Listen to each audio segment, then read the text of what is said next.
morning, guys. It's Sabado. Ngayon ay 9:10, pero kailangan talaga dapat nandun na si Amelie ng 9. At ngayon ay medyo importanteng araw para kay Amelie kasi fast day, naka-receive kami ng message galing sa aming munisipyo na si Amelie ay magkakaroon ng premyo. Ang pangalan ng premyo na yun ay 25 Aprile at gaganapin siya today sa isang theater dito. Ang maganda pa, kaya importante kay Amelie kasi isa rin siya sa kantante. Isa rin siya sa kakanta. So, in the same time, kakanta siya, tapos kukuha siya ng premyo, ng award, ganyan. So, lahat kami kumpleto, syempre, nandyan siya, yung awardan. And naghahanap lang kami ng parking. Ito ang pinakamahirap dito sa theater na to dahil lang wala talagang parking lot. So, tingnan natin kung makakababa si Amelie nang walang problema at makakakanta siya. Ay, swerte naman nun. Meron agad. Wala kami makitang parking. So, wala kami nakitang parking. Maghahanap silang mag-ama, si Antonella at saka si Anthony. Kami naman ni Amelie ay maglalakad papunta doon sa theater kasi late na siya. Kasi late na. It's already 10:20 na. 9:20. So, bear with us. Tapos, papasok na rin naman kami dahil lang kakanta na rin naman siya. So, dire-diretso na to. Hi guys, 9:30 and we're here. Katabi ko si Ami, si Anthony. So, nandun si ate, si Amelie nasa unahan na.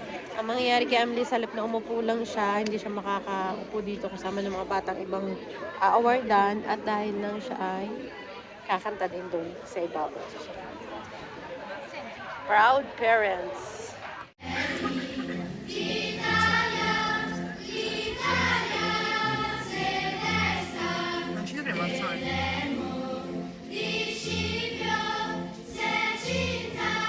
Però il sovrano d'Italia è cambia.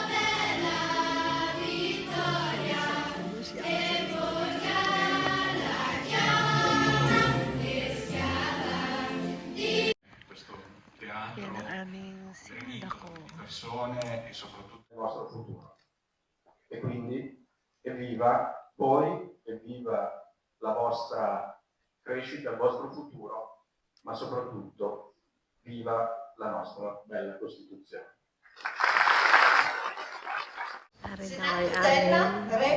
Senatore. Repubblica Unita.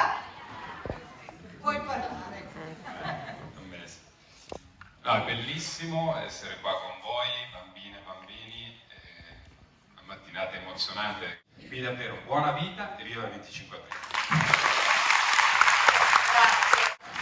Amelie Carriedo, classe quinta B, scuola Carducci.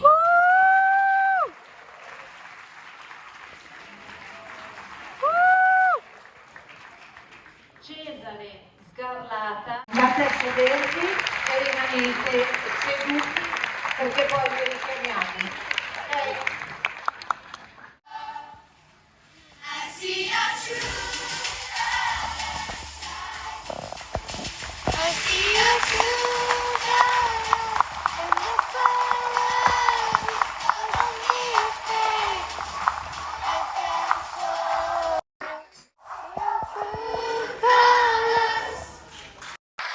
Marami!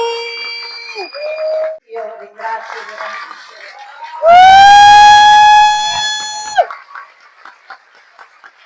Siamo bravi, vi ringraziamo, abbiamo preparato un regalino per voi, almeno un regalino. E vi auguriamo veramente tanta fortuna. Grazie. Hello guys! Almost 12. Eh, wala siyang parking eh. Malahirap ang parking. Oh, bat-bat ng ano? Alora. Yung pinag-uusapan namin, ipapakita ko sa inyo. Ayun yung sindaco, yun. Non è il sindaco. Ah, senator pala. Ah, wait lang, wait. Yan yung senator, yun. E tra l'altro Yan, anche, yan. anche lui è fa parte del... Pero, dito sa Italy, kung makikita nyo, dito kami sa Varese ha, kung makikita nyo, wala man siyang bodyguard. Senator yun ha, wala yung bodyguard, naglalakad kung saan yung parking lot niya kasi mahirap nga yung parking lot dito.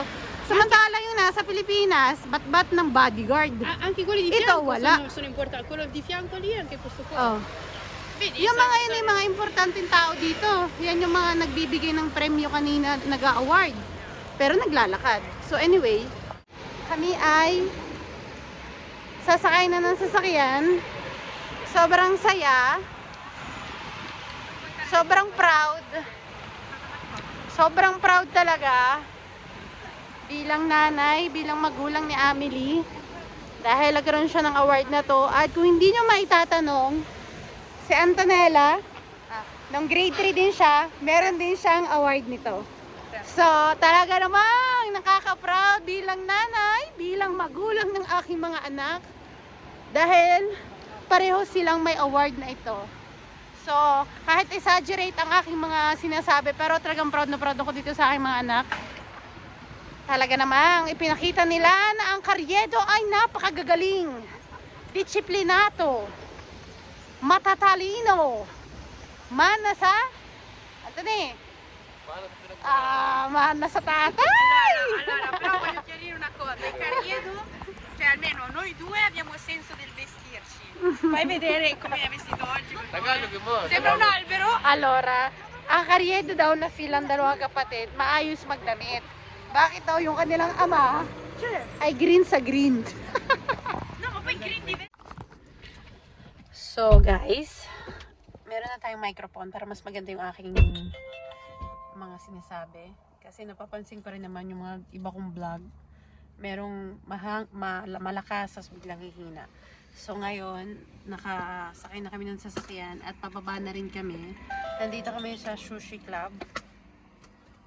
Nandito kami sa Sushi Club kasi kakain kami sa sobrang saya ko. Nag-part-time ako kagabi, so may pambayad tayo ng sushi. Hindi kami laging nag-eat all you can kasi sobrang mahal din naman ng eat all you can. So, para sa apat, mag-spend ka talaga ng 70 to 100 euros. So, sobrang laki na yun. Parang isang linggo na namin pagkain yun. Parang ganun na grocery. So, sabi namin, kakain tayo today kasi sobrang proud na. Sobrang proud talaga namin doon sa aming mga anak. So, sabi ko kay Anthony, meron akong ganito, magdadagdag din daw siya kung sakaling magkulang kami para makakain kami sa Sushi Club. So, tara na, kakain tayo.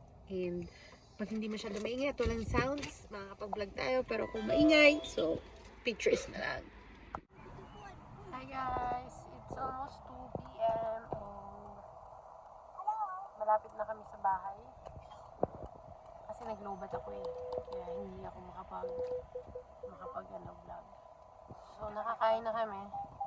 And nakapagpalit na rin yung sweatshirt na gamit ni Amelie, sinutan ni ate. Inis na niya yung kanyang damit. Kasi sobrang init guys. As in, sobrang init. It's 34 grado. 28 na ngayon. Kanina 34 pag sakay namin ng sasakyan. So, uuwi na kami.